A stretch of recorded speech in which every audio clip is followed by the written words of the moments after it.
Catherine Taylor here. I'm curled up on my cozy couch. It's fall in Newfoundland, Canada, and I'm going to read some of my book, which is called, it's right behind me there, Misty's Misadventures. So my two little poodles are curled up with me. I've got Salty right here and his daughter, Princess.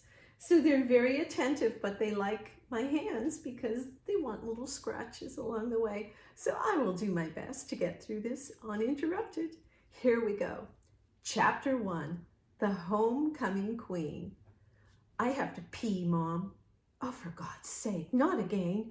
Misty whipped her head around to stare at her daughter sitting in the back seat. A large plastic container filled with clothes separated her from her sister. Are you sure? I have to pee like last time, said her daughter, a distinct threat in her voice. Misty didn't need a reminder. She could still recall in vivid detail how long it took to get the smell out of the cloth fibers of the car seat and her car. Oh, I should have put you on a porta potty instead of a booster seat. Matter of fact, tomorrow morning I'll sell that idea to Chrysler and retire. Oh, Misty was glad no one could overhear a conversation that would kill her chances of ever winning Mother of the Year. But it wasn't her fault. The drive was pure hell and compounded with the fact she felt like such a complete failure. Well, she was saying stuff she would never normally. Mom, if she wets everything again, I'm never getting back in this car, her older daughter said. Misty glanced in the rearview mirror and realized she had two choices: stop for a pee break or stop for a fight. Oh, all right, I'll stop, but we're in the middle of nowhere and I'm taking no responsibility if a moose bites your bum. A 6-hour ocean crossing that had morphed into a 10-hour ordeal already frayed her nerves. They had crossed over waters so rough she'd had a hard time convincing herself, let alone her children, that they'd all arrive safely in Port aux Basques, Newfoundland. Mom, wailed Villian Elizabeth Eugenie Muldoon, and Misty flicked on her signal, pulled over, and took a roll of toilet paper from the glove compartment. She was prepared for everything except what was really happening. She could handle the ferry, the whining, the spats, and yes, she could handle the pee stops. What she could not handle was the fact she was coming home with most of her worldly belongings stuffed into the trunk of her car. It wasn't the way she wanted it. It wasn't the way she'd envisioned a homecoming. Hell, it wasn't even fair. I mean, damn you, Jake Muldoon, she thought for the 100th time since she filed for bankruptcy. Damn you and your girl. Hurry, Mom, said Vivi as she pulled on the door handle. Viv's desperate plea snapped her back to reality. Misty jumped out and opened the rear door. The wind ripped through her cotton blouse as she struggled with the release on Viv's booster seat. She looked longingly at her leather jacket draped across the front passenger seat. Her daughter wiggled and pressed her legs together in the now all too familiar pee-pending ritual dance. Oh, this never works, said Misty as she vented her frustration on the latch. There, the buckle finally released and she took her daughter's hand and helped her out of the car. Just squat by the door. Oh, it was bloody freezing. What was she thinking, packing their winter coats in a suitcase in the bottom of the trunk? It was the middle of June, but the temperature was more what you'd expect for October or November. Liberty can see me. Oh, Misty shook her head in wonderment. Was there no limit to the number of conditions her kids could come up with? This was like a sanity test, and she was running the risk of failing. Oh, give me a break, Viv. You've got a choice. Either Liberty sees you pee, or a moose bites your bum. Misty looked over her shoulder at the shrubs encroaching the highway and wondered what she would do if a moose popped its head out. An expression of panic washed over Vivian's face as she fastened herself to one of Misty's legs, her little hands grasping at the fabric of Misty's pants. Moose only eat grass and stuff, yelled Liberty from the back seat. Everyone knows that. Oh, really? Look, Miss Smarty Pants, one more word out of you and...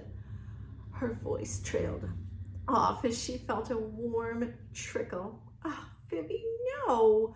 Her daughter had let go right over her foot in one of her sandals. How did these things happen? Oh, they happen, Misty told herself, because you aren't paying attention. You're too busy being a crab ass. Oh, Misty pulled her foot out of the way and waited for her daughter to finish. A few minutes later, as she slipped her foot out of her sandal, she returned Vivi's uneasy smile with a frown. Then, balancing on one leg and the big toe of her pissy foot, she tore off some toilet paper and wiped Vivi's legs. For an encore, she slipped her daughter's panties off and held them delicately between her thumb and pointer. Then watched calmly as they sailed through the air and landed on a bush.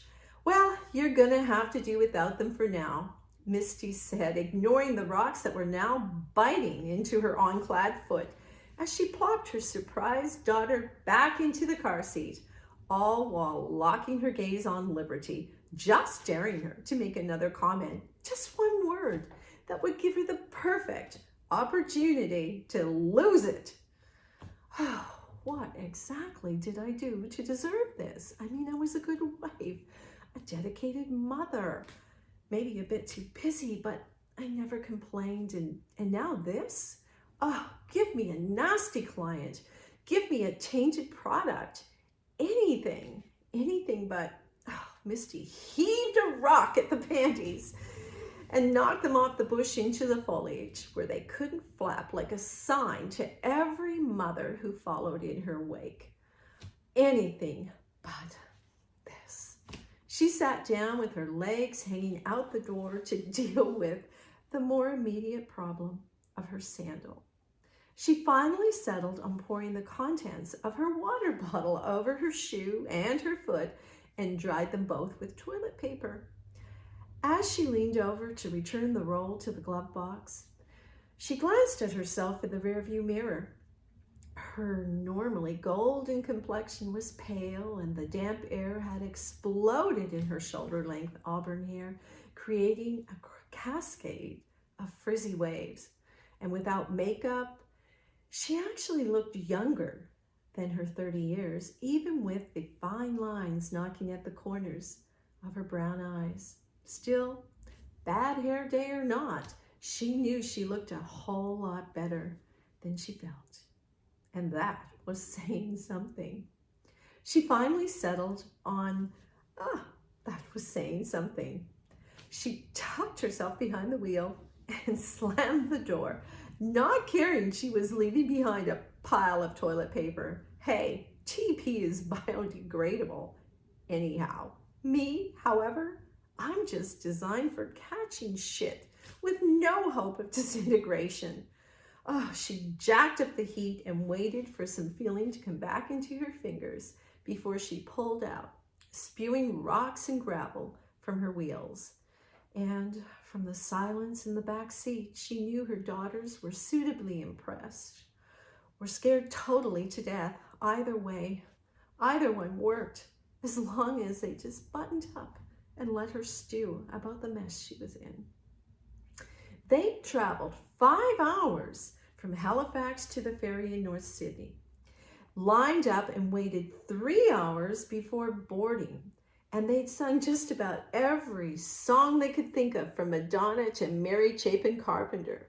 And somehow it just didn't seem right for a 5-year-old and a 7-year-old to belt out lyrics like, "Sometimes you're the windshield and sometimes you're the bug," with quite so much enthusiasm. But if it helped them cover the miles peacefully, well, she was prepared to be liberal in their upbringing. The irony of the situation didn't escape her, though, especially since she herself was feeling much more like the bug than she wanted to admit. This drive was simply the sequel to a desperate voyage that included bathroom breaks that smelled like vomit and boats that crossed in the middle of nowhere. But Misty consoled herself. I am not the mother from hell. I'm just a tired mom who's been driving for 9 hours straight across this island on a piddling bit of sleep. And that's all she was. Exhausted, brokenhearted, and divorced to boot. Heading to Charlie's Cove, Newfoundland to start her life over. And not just over, but over in a minuscule outport, population 1,600 on a good day. Oh, who could blame her for being cranky? I mean, under the circumstances, even Dr. Phil himself would be hard-pressed to put a positive spin on this. And as for arriving in Charlie's Cove 5 hours behind schedule, with 1 foot clad in a piece of toilet paper wedged between the toes of her other one, why, that wasn't even worth mentioning. Hey, okay. That's chapter 1. And I'm just going to take a few more words. This is a romantic comedy. I'm sure you've gathered the gist of that. My character, a lot of things have happened to her that haven't worked out the way she wanted them to work out. And she's making the best of it. She's going to try and pick up the pieces with all the responsibilities that she has, 2 children and, a few debts and problems. So that's how it's starting in fictitious Charlie's Cove, Newfoundland. And my book right now is getting ready to be published. It's available on Kindle. You can get a copy there and read along with me if you like. And the hardcover will be coming, or soft cover will be coming a little bit later, and I hope to have a virtual book tour. Anyway, let me know what you think. It was so much fun reading this. As you can tell, I'm a bit flamboyant when it comes to things like that. My audience is kind of falling asleep on me. They're not the most attentive, and actually maybe I'm going to have to write them into the book or into the sequel, and maybe that'll keep them keener. Anyway, thank you so much for tuning in to watch. It's been my pleasure to read again. I'm Catherine Taylor, coming to you from central Newfoundland, Canada, reading my romantic comedy book, Misty's Misadventures. And did I say I have a movie script for that? Don't you think that would be just so much fun and perfect to have a movie or a series about this? So hey, let me know your thoughts. And you can reach out to me on my Facebook page, Catherine Taylor Media, and I also have a webpage, catherinetaylor.ca. Hey, this is enough. Catherine, quiet.